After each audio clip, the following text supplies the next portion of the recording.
Welcome to the deep dive. Glad to be here. So today we're jumping into something pretty exciting. The buzz around this potential new animated series, Maul, Shadow Lord. Right. Set just after Revenge of the Sith, Maul's underworld phase. Exactly. And you sent over this article talking about 5 characters who might show up. So our plan is to quickly break down why these specific names are causing a stir. Sounds good. It's a really interesting period linking the prequels to the later stuff. Okay, first up, Dryden Voss. We know him from Solo, obviously, running Crimson Dawn later on. The idea here is maybe Shadow Lord shows his earlier days coming up under Maul. Yeah, and that's fascinating because it could show us Maul not just as a fighter, but as like a crime boss building an actual organization. The strategist. Exactly. What kind of people did he recruit? How did he inspire or maybe coerce loyalty? Seeing Voss early on could give us, real insight into Crimson Dawn's foundations. Right. Connects the dots to Solo. Okay, number 2, Jabba the Hutt. Now, Maul tangled with the Hutts back in the Clone Wars, didn't he? He did, yeah. Tried to muscle in on their territory. It didn't end well for him then. So the article suggests this could, escalate. Maybe a full-on turf war. Well, think about it. Maul's trying to build power. The Hutts are power in the Outer Rim.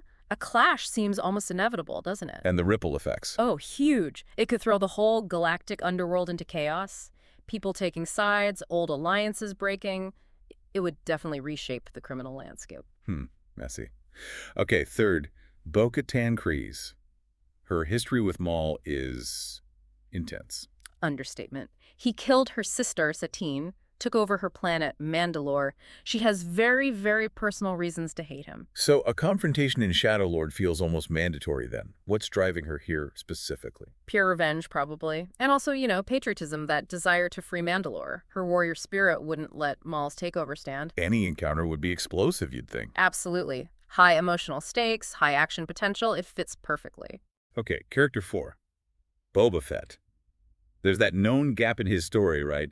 Between being a kid in Attack of the Clones and the bounty hunter we see later. A big gap. And yeah, the idea is maybe a younger Boba Fett, still finding his way, takes jobs from Maul's syndicate. Learning the trade from the worst of the worst, essentially. Kind of, yeah. Imagine the skills and maybe the ruthlessness he could pick up in that environment. It could really show us how he became Boba Fett. What kind of influence Maul himself might have had. Interesting. Okay, 5th and final, Kira. Big fan favorite from Solo. Definitely. And we know she ends up as Maul's top lieutenant. So Shadow Lord could show her actually climbing the ranks, maybe how she got that position. Exactly. It could chart her journey with... Makes you think, doesn't it? How these interactions could reshape your view of that whole era. Yeah, and it opens up questions about what other stories might be lurking in that time frame, too. Exactly. What other untold tales are waiting? Well, that's our time for this deep dive. Thanks for joining us.